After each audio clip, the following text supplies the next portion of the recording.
Yeah, my name is Eunice Obobi from Ghana, West Africa.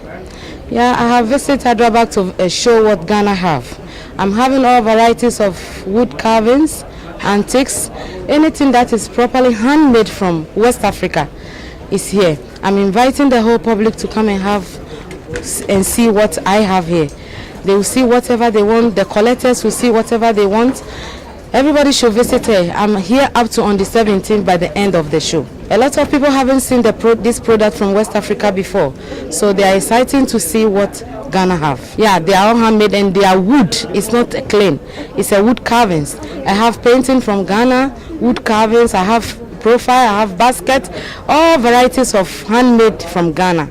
It's just to polish it with shoe polish the way you want it. I will teach you how to do it, how to handle it. If it's the dust, you can just clean it. It's easy to handle it in your home and you will love it. Easy to carry, easy to handle.